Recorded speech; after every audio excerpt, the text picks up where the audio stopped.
تعالى وأنا حبيب الله صدق الله مولانا العظيم وصدق رسوله النبي الكريم الأمين ونحن على ذلك لمن الشاهدين والشاكرين والحمد لله رب العالمين. إن الله وملائكته يصلون على النبي يا أيها الذين آمنوا صلوا عليه وسلموا تسليما. محبت سے خوشی پڑھ لیجیے. السلام علیکم یا سیدی یا رسول اللہ وعلی آلک و اصحابک یا سیدی یا حبیب اللہ. الصلاۃ والسلام علیک یا سیدی یا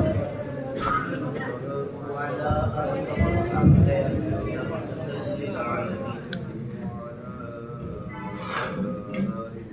بلغ العلا بکمالہ کشف الدجی بجمالہ حسنت جمیع خصالہ صلوا علیہ وآلہ. یا صاحب الجمال و یا سید البشر من وجهك المنیر لقد نور القمر لا يمكن الثناء كما كان حقه بعد از خدا بزرگ توئی. قصہ مختصر. میں نہایت واجب الاحترام بزرگوں، دوستوں، عزیز ساتھیوں، اللہ رب العزت اپنے پیارے کلام مجید فرقان حمید میں ارشاد فرماتا ہے قل ان کنتم تحبون اللہ فاتبعونی یحببکم اللہ، کہ اے محبوب تم اعلان کر دو کہ اگر تم اللہ سے محبت کا دم بھرتے ہو، اگر اللہ سے محبت کرتے ہو تو مجھ مصطفیٰ کی اتباع کرو، اطاعت کرو، اللہ تعالیٰ خود تمہیں اپنا محبوب بنا لے گا، تمہیں اپنا پیارا بنا لے گا. نبی کریم علیہ الصلوۃ والسلام آپ کی محبت یہ ہر کامیابی کا ذریعہ ہے. احباب اس بات کو جانتے ہیں کہ آج ترقی کا دور کہا جاتا ہے نہیں، کہا جاتا ہے نہیں. کھانے طرح طرح کے آ چکے لیکن بیماریاں بڑھ گئیں. لباس طرح طرح کے آ چکے لیکن عریانگی اور بے حیائی بڑھ گئی. تعلیم سنبھالے نہیں سنبھلتی. کالجز، یونیورسٹیز، سکولز بڑھتے جا رہے ہیں، ادب کم ہوتا جا رہا ہے. جسے ہم ترقی سمجھ رہے ہیں لیکن اس ترقی نے ہمیں ڈبو کے رکھ دی ہے. پہلے اگر کسی نے 5 کلاسیں بھی پڑھی ہوتی، ادب سے بھرپور ہوتا، فیض پا لیا کرتا، لیکن آج جتنا پڑھتے جاتے ہیں اتنی ہی بد عملی، بے عملی بڑھتی چلی جا رہی ہے. اس کی وجہ کہ ہم نے اپنے آقا کریم علیہ الصلوۃ والسلام کے دامن رحمت کو چھوڑ دیا. جتنا دور ہوتے جا رہے ہیں اتنے ہی تباہی کے کنارے کی طرف بڑھتے جا رہے ہیں. ہمیں قرآن پاک میں فرمایا تھا لقد کان لکم فی رسول اللہ اسوۃ حسنہ، کہ میرے محبوب کی سیرت کو اپنانا یہی تمہارے لیے عملی نمونہ سب سے بہترین ہے. لیکن ہم شاید اس راہ کو کھو بیٹھے اور کسی اور طرف نکل گئے کہ جس کی بنا پر آج دیگر ممالک میں مسلمان کو عزت کی نگاہ سے نہیں دیکھا جاتا. ایک وہ وقت تھا کہ جب مسلمان کا نام سن کر دیگر مذہب والے کانپا کرتے تھے. کہا کرتے تھے کہ ایک عمر اگر دنیا میں اور ہوتا تو ساری دنیا پر سلطنت مسلمانوں کی ہوتی. لیکن ہمیں جو ذلت اور رسوائی کا سامنا کرنا پڑ رہا ہے سبب ایک ہی ہے کہ محبوب علیہ الصلوۃ والسلام کے طریقے سے ہٹ گئے. نبی کریم علیہ الصلوۃ والسلام آپ ہم سے جتنی محبت فرماتے ہیں ہم سوچ بھی نہیں سکتے، سوچ بھی نہیں سکتے. والدین کی محبت کچھ بھی نہیں، دوستوں کی محبت کچھ بھی نہیں. نبی کریم علیہ الصلوۃ والسلام جو محبت ہم سے فرماتے ہیں ہمارے وہم و گمان سے بھی بالا تر ہے. پچھلی امتوں کا اگر آپ حال ملاحظہ فرمائیں، قرآن پاک کی تلاوت کریں، پہلا سپارہ، 9واں سپارہ، اگر ان سے کوئی خطا سرزد ہو جاتی، کوئی گناہ سرزد ہو جاتا تو اعلان ہوتا فَاقْتُلُوا أَنفُسَكُمْ، پہلے اپنی گردنیں اتارو پھر تمہاری توبہ قبول ہوگی. جس عضو سے گناہ کیا جاتا اس کو کاٹ دینے کا حکم دیا جاتا. یہاں تک بھی آیا کہ جو گناہ کرتا یا تو کل اس کے ماتھے پر لکھا ہوتا یا گھر کی دہلیز پر لکھا ہوتا کہ اس نے یہ گناہ کیا ہے. لیکن اس امت کے لیے کچھ بھی ایسا نہیں. پچھلی امتوں کے وہ کون سے گناہ ہیں جو ہم نے نہیں کیے؟ بلکہ اب تو یہ سوشل میڈیا کی جو طوفان بدتمیزی ہم میں عام ہو چکی ہے وہ اس قدر زور پکڑ گئی ہے کہ یہ تو ماقبل امتوں میں تو اس کا تصور بھی نہیں تھا. ہمارے ہاں بھی یہ چند سال پیچھے چلے جائیں تو گناہ کرنے کے لیے ایک کونا تلاش کرنا پڑتا تھا, اس کے لیے سامان مہیا کرنا پڑتا تھا. اب تو ہر ایک کے ہاتھ میں یہ چٹکلا آ گیا, دباتے جاؤ اور اپنے جو ہے آنکھوں کی طہارت کو کھوتے جاؤ.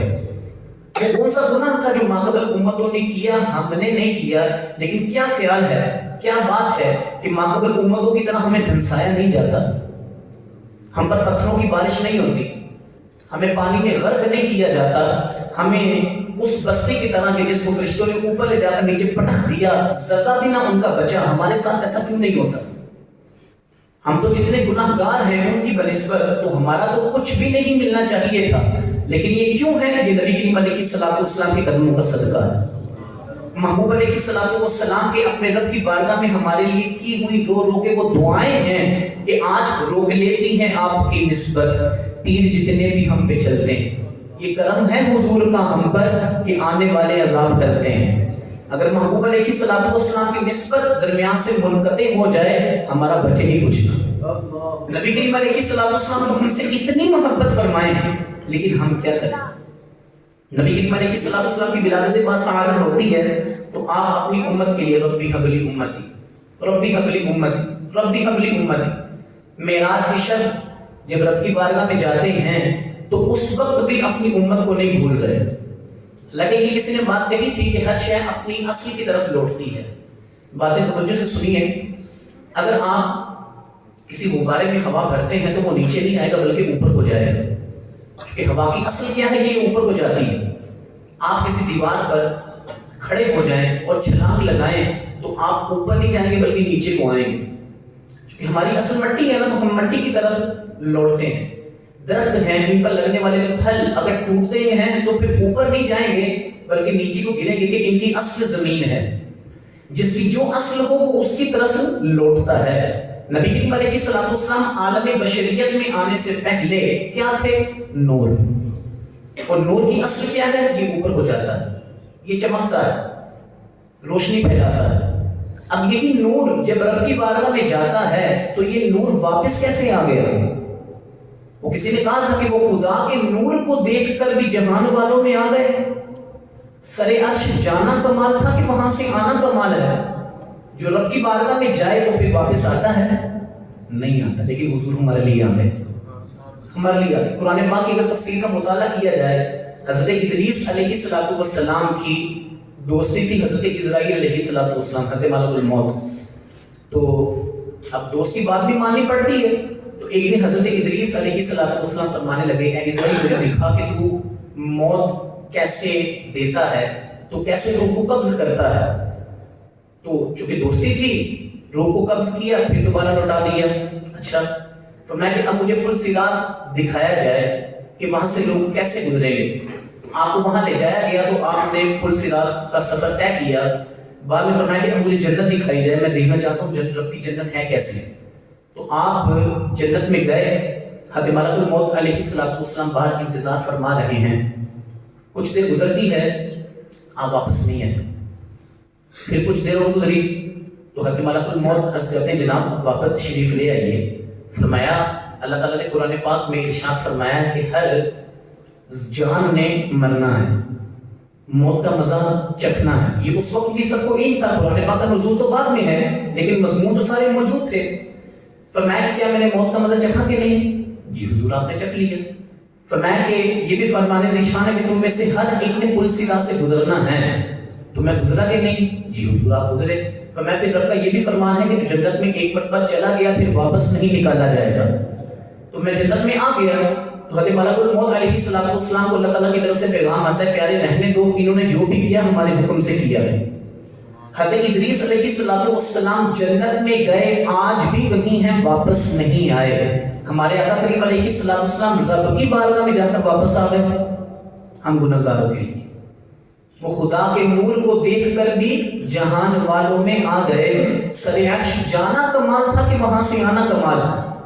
ہم جتنے گناہگار ہیں چاہیے تو یہ تھا کہ ہمارے چہرے بگاڑ دیے جاتے، لیکن رات کو گناہ کرتے ہیں۔ محبوب علیہ السلام ارشاد فرماتے ہیں التائب من الذنب کمن لا ذنب له، گناہ کرنے کے بعد تمہیں اپنی گردن کٹوانے کی ضرورت نہیں ہے، سچے دل سے اپنے رب کی بارگاہ میں ہاتھوں کو اٹھا دو، اللہ تعالیٰ سارے گناہ معاف فرما دے گا، سارے گناہ۔ التائب من الذنب کمن لا ذنب له، وہ ایسا ہو جائے گا جیسا اس نے کبھی گناہ کیا ہی نہیں۔ بلکہ مشکاشی کی ایک روایت تو یہاں تک ہے، محبوب علیہ السلام ارشاد فرماتے ہیں، میرا اللہ یہ ارشاد فرماتا ہے لو لم تذنبوا لذهب الله بكم ولجاء بقوم فيذنبون، فرمایا کہ اگر تم گناہ نہ کرتے تو اللہ تعالیٰ تمہیں ختم کر دیتا اور ایسی قوم لے کر آتا کہ جو گناہ کرتی پھر میری بارگاہ میں استغفار کرتی تو میں ان کو بخش دیتا، میں ان کو بخش دیتا۔ یہ سب کس کا صدقہ؟ یہ مدینے کے تاجدار کے قدموں کا صدقہ۔ نبی کریم علیہ السلام دنیا سے جا رہے ہیں تب بھی اپنی امت کو یاد کر رہے ہیں۔ غلام سعیدی صاحب لکھتے ہیں قلم طلیان میں، یہ شرح سے مسلم میں، کہ ابتداءً نبی کریم علیہ السلام کی ذات طیبہ پر تہجد کی نماز بھی یہ فرض تھی۔ قرآن پاک میں آتا ہے نا نافلۃ لک فتہجد بہ نافلۃ لک، پیارے یہ تمہارے لیے خاص ہے، یہ تم ادا کیا کرو۔ تو بعد میں اگرچہ فرماتے ہیں کہ فرضیت جاتی رہی، لیکن نبی کریم علیہ السلام رب کی یوں عبادت فرمایا کرتے تھے۔ ہم پر تہجد فرض نہیں ہے، لیکن اس کی شان اتنی ہے، فرمایا کہ جو یہ پڑھتا ہے اللہ تعالیٰ بغیر حساب کے بخشش فرما دیتا ہے۔ سورہ طٰہٰ کی ابتدا ہوتی ہے طٰہٰ ما انزلنا علیک القرآن لتشقیٰ۔ نبی کریم علیہ السلام اتنا لمبا راتوں کو قیام فرمایا کرتے تھے اپنی امت کے لیے، اپنے رب کی عبادت کے لیے، کہ آپ کے پاؤں مبارک سوج جایا کرتے تھے، پاؤں مبارک میں ورم آ جایا کرتے تھے۔ اللہ تعالیٰ خود معبود ہو کر اپنے عبد سے فرما رہا ہے یا ایھا المزمل قم اللیل الا قلیلا، پیارے ساری رات عبادت مت کیا کر، جاگا نہ کیا کر، تھوڑا سا سو بھی لیا کر، تھوڑا سا سو بھی لیا کر۔ میں پیارے طٰہٰ ما انزلنا علیک القرآن لتشقیٰ، میں پیارے ہم نے تجھ پر اس لیے قرآن پاک نازل تو نہیں کیا کہ تم مشقت میں پڑ جاؤ۔ نبی کریم علیہ السلام اتنے طویل قیام، رکوع اور سجود فرمایا کرتے تھے اپنی امت کے لیے، لیکن آج شاید ہم اس درس کو بھول بیٹھے۔ جس کو تحفہ ملتا ہے وہ پھر اس کی قدر بھی کرتا ہے۔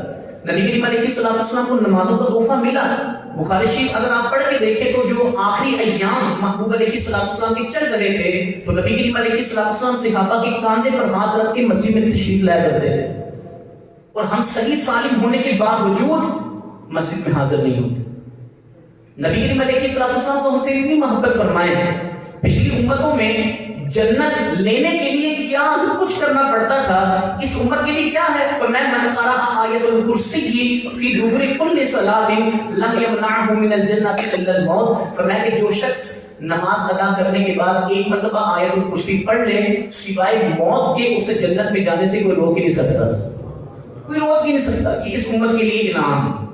نبی کریم علیہ السلام نے ارشاد فرمایا تمہاری اور ماقبل امتوں کی مثال کیسی ہے کہ جیسے ایک شخص نے ایک گھر، ایک عمارت تیار کروانی تھی، تو پہلے ایک گروہ آیا اور اس نے آ کر وہاں کام کرنا تھا، تو جو مکان بنوانے والا تھا تو اس نے کہا کہ تم صبح سے لے کر مثال کے طور پر ظہر تک کام کرو گے تو تمہیں ایک روپیہ دیا جائے گا۔ وہ اپنے کام پر لگ گیا، جب ظہر کا وقت ہوا تو ایک نئی ٹیم آ گئی، تو وہ کہنے لگا کہ تم بھی کام کرو گے؟ ہاں جی ہم بھی کام کریں گے۔ تم عصر تک کام کرو گے تمہیں بھی ایک روپیہ ملے گا۔ کرتے کرتے کام کرتے کرتے عصر کا وقت آ گیا، اور خصوصاً سردیوں میں عصر اور مغرب کے درمیان وقت ہی کتنا ہوتا ہے، جب عصر کا وقت ہوتا ہے تو ایک نئی ٹیم آ جاتی ہے، تو ان سے وہ گھر والا کہتا ہے کہ تم بھی کام کرو، مغرب تک تم کام کرو گے تو تمہیں ایک نہیں بلکہ 2 روپے دیے جائیں گے۔ تو وہ عصر سے مغرب تک کتنا کام کریں گے؟ ابھی تو شاید ان کے اوزار بھی ٹھیک نہ ہوئے ہوں، کام اتنا صحیح بھی نہ کیا ہو، لیکن انہیں مغرب کے بعد 2 روپے دیے گئے۔ تو ماقبل جو دونوں جماعتیں تھیں وہ تو چیخ اٹھی۔ نبی کریم علیہ السلام نے ارشاد فرمایا کہ جو پہلے آنے والی جماعت تھی نا وہ یہودیوں کی تھی، دوسرے نمبر پر آنے والی جماعت وہ عیسائیوں کی تھی، اور جو تیسرے نمبر پر آنے والی جماعت وہ تو مسلمانوں کی ہے۔ تو پھر وہ مکان والا کہتا ہے جو یہودی تھے کیا جتنا وقت تمہیں دیا تھا اس سے زیادہ تو نہیں لگوایا؟ وہ کہیں گے نہیں۔ اجرت پوری دی؟ ہاں اجرت تو پوری دی ہے میں، پھر تم چپ کر جاؤ، تمہیں اور کچھ نہیں ملے گا۔ جو دوسرے نمبر پر چیخنے والے تھے ظہر سے عصر والے کہ تمہیں جتنا وقت تم سے مانگا گیا تھا اس سے زائد تمہیں لگوایا ہے؟ نہیں۔ اجرت جتنی طے تھی اتنی دی ہے؟ ہاں اتنی ہی دی ہے، پھر تم بولتے کیوں؟ جو تیسری جماعت تھی یہ ان پر اللہ تعالیٰ کا فضل ہے کہ اتنی عمریں بھی نہیں ہیں لیکن انہیں انعام ماقبل امتوں سے زیادہ دیا جا رہا ہے. یہ کس کی مہربانی؟ یہ نبی کریم علیہ السلام کی. سیدی اعلیٰ حضرت نے فتاوی ریشی میں جہاں نبی کریم علیہ السلام کے خاتم النبیین ہونے کے حوالے سے جو احادیث طیبات نقل فرمائی ہیں، ایک روایت آپ کو سنانا چاہتا ہوں. نبی کریم علیہ السلام ارشاد فرماتے ہیں جب آپ رب کی بارگاہ میں گئے تو اللہ تعالیٰ نے اپنے پیارے محبوب علیہ السلام سے ارشاد فرمایا، پیارے کیا تجھے اس بات کا غم تو نہیں کہ تجھے تمام انبیاء کرام علیہ السلام کے بعد دنیا میں بھیجا گیا؟ عرض کیا مالک مجھے کچھ غم نہیں. فرمایا کیا تیری امت کو اس بات کا غم تو نہیں کہ تمام امتوں کے بعد تیری امت کو بھیجا گیا ہے؟ تو عرض کیا مالک میری امت کو اس بات کا کچھ غم نہیں. فرمایا پھر پیارے سن، ساری امتوں کے بعد تیری امت کو بھیجا کیوں کیا ہے؟ یہ اس وجہ سے تاکہ کل جو میدان محشر ہے ماقبل تمام امتوں کو تیری امت کے سامنے رسوا کروں، لیکن تیری امت کو کسی کے سامنے رسوا نہ ہونے دوں. تیری امت کو کسی کے سامنے رسوا نہ ہونے دوں. آج جو عیب کسی پر نہیں کھلنے دیتے، کب وہ چاہیں گے کہ میری حشر میں رسوائی ہو؟ آج محبوب علیہ السلام ہمارے گناہوں پر پردہ ڈالے ہوئے ہیں، تو کب وہ چاہیں گے کہ محشر میں ہماری رسوائی ہو؟ ایسا ہو ہی نہیں سکتا. مشکاشی کی روایت آپ کی بارگاہ میں رکھتا ہوں، ہمارے لیے سبق بھی ہے. نبی کریم علیہ السلام نے ارشاد فرمایا میری ساری امت کو معافی مل جائے گی، عافیت مل جائے گی، الا المجاہرون، ہاں مگر وہ لوگ کہ جو اپنے گناہوں کو ظاہر کرتے ہیں انہیں معافی نہیں ملے گی. فرمایا کہ رات کے وقت گناہ کیا، اللہ تعالیٰ نے اس کے گناہ پر پردہ ڈال دیا، اپنی صفت ستاری کا اظہار فرمایا، لیکن صبح اٹھ کر یہ اپنے دوستوں میں جا کر بیٹھتا ہے اور رات کے گناہ کا تذکرہ کرتا ہے. فرمایا کہ اللہ تعالیٰ نے تو اس کے عیب پر پردہ ڈالا تھا لیکن اس نے اللہ کے پردے کو بھی فاش کر کے رکھ دیا. فرمایا اسے معافی نہیں ملے گی. نبی کریم علیہ السلام کی مہربانی کو دیکھیے کہ سچے دل سے ایک مرتبہ رب کی بارگاہ میں اگر ہاتھوں کو اٹھا لیا جائے اللہ تعالیٰ سارے ہی گناہ معاف فرما دے گا. حضور ہم پر اتنے مہربان سیدی اعلیٰ فرماتے ہیں جائے نہ جب تک غلام، خلد ہے سب پر حرام. کل قیامت کا دن ہوگا جب امتیں ساری جمع ہوں گی پل صراط پر سے گزرنے کے لیے، کسی بھی امت کو یہ جرأت نہیں ہوگی جب تک نبی کریم علیہ السلام اپنی امت کو پل صراط سے گزار نہ لے کوئی آگے قدم بھی نہیں اٹھا سکے گا.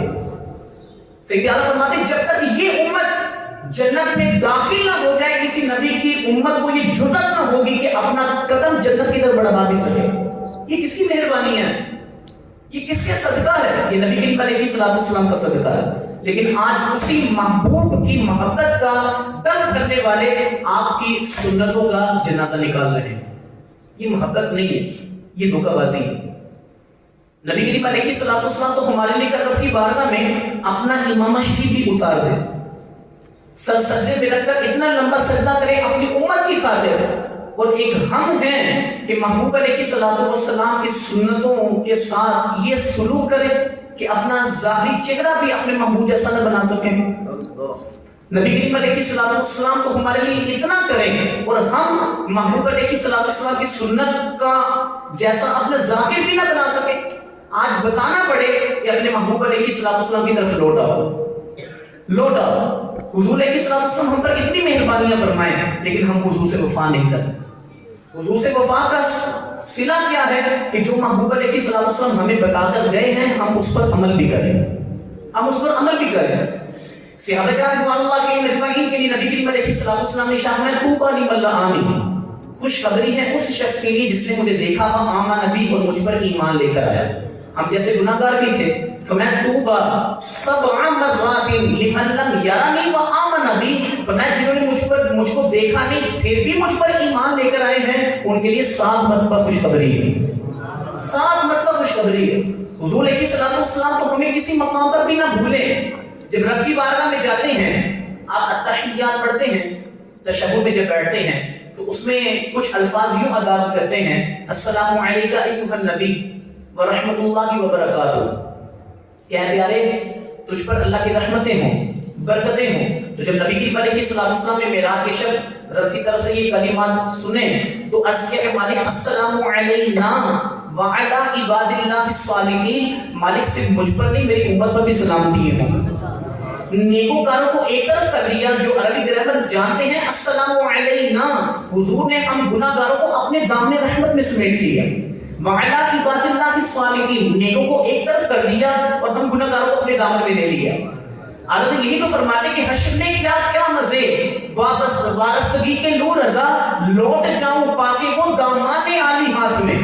کہ جب حضور کا دامن رحمت میرے سامنے ہوگا تو میں تو حضور کے دامن کرم میں چھپ جاؤں گا, میں تو حضور کی مہربانیوں میں گم ہو جاؤں گا. ڈھونڈائی کریں صدر قیامت کے سپاہی, وہ کس کو ملے جو تیرے دامن میں چھپا ہو. فرشتوں کو پتہ نہیں ہوگا گناہگار ہے کہاں, لیکن فرشتے حضور کے دامن سے اس گناہگاروں کو نکالیں گے نہیں, جس کو حضور کے دامن کی پناہ مل جائے گی. محبوب علیہ السلام تو ہم پر اتنی مہربانیاں فرمائیں, لیکن ہم حضور سے کس قدر وفات کر رہے ہیں یہ ہم سب کچھ جانتے ہیں. قبر میں والدین نہیں آئیں گے, اساتذہ نہیں آئیں گے, دوست احباب نہیں آئیں گے, جن کے لیے ہم سب کچھ کر رہے ہیں. اعلیٰ فرماتے ہیں کہ باپ جہاں بیٹے سے بھاگے, لطف وہاں فرماتے یہ ہیں, ماں جب ایک لوتے کو چھوڑے آ آ کہہ کے بلاتے یہ ہیں. قرآن پاک فرماتا ہے یوم یفر المرء من اخیہ و امہ و ابیہ و صاحبتہ و بنیہ. میں کل قیامت کا دن ہوگا جب ماں اپنے بیٹے سے بھاگ رہی ہوگی, پیچھے ہو جا پیچھے ہو جا, باپ اپنے بیٹے کو چھوڑ رہا ہوگا, بھائی بھائی سے بھاگ رہا ہوگا, وہاں کس نے کام مانا. سیدیارہ کے چھوٹے بھائی مولانا حسن کہتے ہیں وہ پاک دل کہ نہیں جس کو اپنا اندیشہ ہجوم فکر و تردد میں گھر گیا ہوگا. عزیز بچے کو ماں جس طرح تلاش کرے خدا گواہ یہی حال آپ کا ہوگا. حضور علیہ السلام اپنے دامن اقدس کو پکڑ کے اپنے امتیوں کے لیے بھاگ رہے ہوں گے. اور کل قیامت کا دن جو اتنا لمبا دن ہے, یہ محبوب علیہ السلام کی محبت کے بغیر گزارا جا سکتا ہی نہیں ہے, گزارا جا سکتا ہی نہیں. حضور علیہ السلام ہم پر اتنی مہربانیاں فرمائیں, ہمارا اتنا ذکر کریں. سیدیارہ کے چھوٹے بھائی مولانا حسن کہتے ہیں کہ آتا ہے فقیروں پہ انہیں پیار ہی کچھ ایسا, خود بھیک دیں اور خود کہیں منگتے کا بھلا. اور پھر آگے کہتے ہیں حضور تم کو تو غلاموں سے ہے کچھ ایسی محبت, تم کو تو غلاموں سے ہے کچھ ایسی محبت, ہے ترک ادب ورنہ کہیں ہم پہ فدا ہو. حضور اگر میں ادب والے الفاظ نہ استعمال کر سکوں, حضور مجھے تو یوں لگتا ہے کہ آپ ہم پر فدا ہیں, آپ ہم پر فدا ہیں. ہم آپ کا اتنا ذکر نہیں کرتے جتنا آپ ہمارا ذکر کرتے ہیں. ہے ترک ادب ورنہ کہیں ہم پر فدا ہو. محبوب علیہ السلام تو ہم پر اتنی مہربانیاں کریں, لیکن آج حضور کی سنت ہم چہرے پر بھی نہیں سجا سکتے, 5 وقت اپنے رب کی بارگاہ میں جھکنے کے لیے مسجد میں بھی نہیں آ سکتے. کتنے جو ہے وہ بدقسمتی کی بات ہے کہ جس ذات نے ہمیں بخشوانا ہے, مہربانیاں کرنی ہے, آج اسے ہم لا تعلق ہوئے ہیں. اللہ رب العزت ہماری اس نسبت کو سلامت فرمائے, کیونکہ یہ موقع ایسا ہے کہ جس میں محبوب علیہ السلام کا پیارا دین ایسا ہے کہ اس نے ہر موقع پر رہنمائی فرمائی ہے. اور جب نکاح کی باری آتی ہے تو نبی کریم علیہ السلام نے ارشاد فرمایا خیر متاع الدنیا المرأۃ الصالحہ, فرمایا کہ دنیا کا بہترین ساز و سامان کیا ہے, وہ اچھی بیوی ہے, وہ اچھی بیوی ہے. مشکاشی کی روایت ہے, اسی روایت کے تحت مفتی صاحب نے لکھا, فرمایا کہ ربنا آتنا فی الدنیا حسنہ وفی الآخرۃ حسنۃ وقنا عذاب النار. دعا کا ترجمہ سبھی کو آتا ہے, مالک ہمیں دنیا میں بھی بھلائیاں نصیب فرما اور آخرت میں بھی بھلائیاں نصیب فرما اور ہمیں جہنم کے عذاب سے محفوظ رکھ. اس آیت کریمہ کی تفسیر میں حضرت علی المرضی رضی اللہ تعالی عنہ کیا فرمایا کرتے تھے کہ دنیا میں نیکی کیا ہے کہ مالک ہمیں دنیا میں اچھی بیویاں عطا کر, اور آخرت میں بھی ہمیں جنت میں اچھی, مالک ہمیں حوریں نصیب فرما اور ہمیں عذاب سے بچا, یعنی بری بیوی سے محفوظ رکھ. آپ اس آیت کریمہ میں جو حسنہ کا لفظ ہے اس سے اچھی عورت مراد لیا کرتے تھے.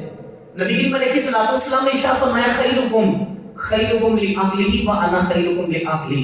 یہ بات یاد رکھیے گا, ظاہر بات ہے بڑے احباب بھی بیٹھے ہیں تو رشتہ ازدواج سے منسلک بھی ہیں. نبی کریم علیہ السلام نے ارشاد فرمایا کہ خلقت من ضلع, یہ جو عورت ہے یہ ٹیڑھی پسلی سے پیدا کی گئی ہے. فرمایا لن تستقیم علی طریقۃ, یہ کسی بھی راستے پر سیدھی رہ نہیں سکتی. فرمایا اس کو سیدھی کرنے کی کوشش مت کرنا, یہ ٹوٹ جائے گی, تم اسے توڑ دو گے. جب عورت کی خصلت میں یہ چیز ہے تو پھر اس کو یوں ہی چلانا پڑتا ہے. نبی کریم علیہ السلام کی اتنی ازواج مطہرات تھی، حضور علیہ السلام کا اتنا پیارا عمل ہم سب کے سامنے ہے. فرمایا خیرکم خیرکم لأہلہ وانا خیرکم لأہلی. تم میں سے بہترین شخص وہ ہے جو اپنے گھر والوں کے لیے بہتر ہے، اور میں تم میں سے سب سے زیادہ اپنے گھر والوں کے لیے بہتر ہوں. اپنے گھر والوں کے لیے بہتر ہوں. گھر میں سلوک ہے نہیں اور بات جو ہے وہ بھائی چارے کے محبت کے درس دیتے پھرنا، اس میں مزہ نہیں آتا. گھر کا سلوک برقرار نہیں ہے، محبوب علیہ السلام کی تعلیمات پر عمل نہیں ہے اور باہر یہ بتاتے پھرنا، یہ پھر محبت کا تقاضا نہیں. نبی کریم علیہ السلام نے ارشاد فرمایا کہ عورتوں کی عزت والا ہی کرے گا، عورتوں کی توہین کمینہ ہی کرے گا، کمینہ شخص ہی کرے گا.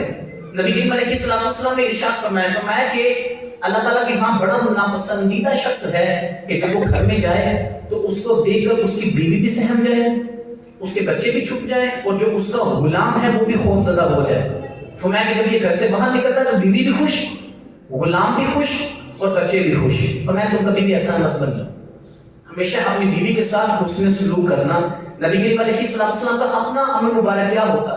سیدہ عائشہ صدیقہ رضی اللہ تعالی عنہا جب آپ پانی نوش فرماتی تو نبی کریم علیہ السلام کی شاہ فرماتے ہیں پہلی عائشہ تمہارے لب کہاں پر لگے ہیں، تمہارے لب کس جگہ پر لگے؟ تو نبی کریم علیہ السلام اسی مقام پر اپنے لب مبارک لگا کر پانی نوش فرمایا کرتے تھے. یہ محبوب علیہ السلام کا عمل مبارک ہے.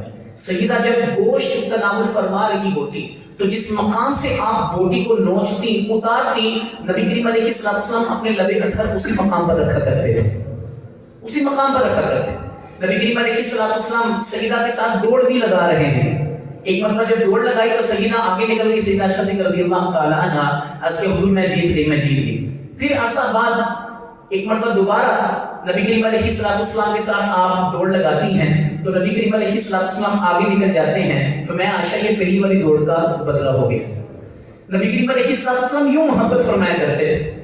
بلکہ سیدہ عائشہ صدیقہ رضی اللہ تعالی عنہا اگر سو رہی ہوتی حضور کوشش فرماتے کہ سیدہ کو جگایا نہ جائے. ایسا بھی معاملہ ہوتا. خدمت اپنی جگہ، وہ گھر کے معاملات اپنی جگہ، لیکن ایک محبت کا درس جو محبوب علیہ السلام نے قائم فرمایا ہے اس کی مثال نہیں ملتی. اور گھر سلامت بھی تبھی رہتے ہیں جب محبوب علیہ السلام کی سنت پر عمل کیا جائے. یہ وہی عورت ہے کہ جس کو انسان بھی نہیں مانا جاتا تھا. لکھنے والوں نے تو یہاں تک لکھا کہ یہ انسان کا روپ دھار کر آ گئی، یہ انسان نہیں ہے. جوتی کی نوک میں نہیں سمجھا جاتا تھا، زندہ درگور کر دیا جاتا تھا. لیکن نبی کریم علیہ السلام کی شاہ تم تو بچیوں کو زندہ دفنا دیا کرتے تھے. میری فاطمہ میرے جگر کا ٹکڑا ہے، میری فاطمہ میرے جگر کا ٹکڑا ہے. حضور علیہ السلام کے عمل سے جس قدر ہم دور ہوتے جائیں گے اتنا ہی وبال میں اور گناہ میں پڑتے جائیں گے. بات لمبی نہ ہو جائے، اسی پر بات ختم کرتا ہوں. اللہ رب العزت ہمیں محبوب علیہ السلام کی پیاری سنت اپنانے کی توفیق نصیب فرمائے. وما علیہ الا البلاغ.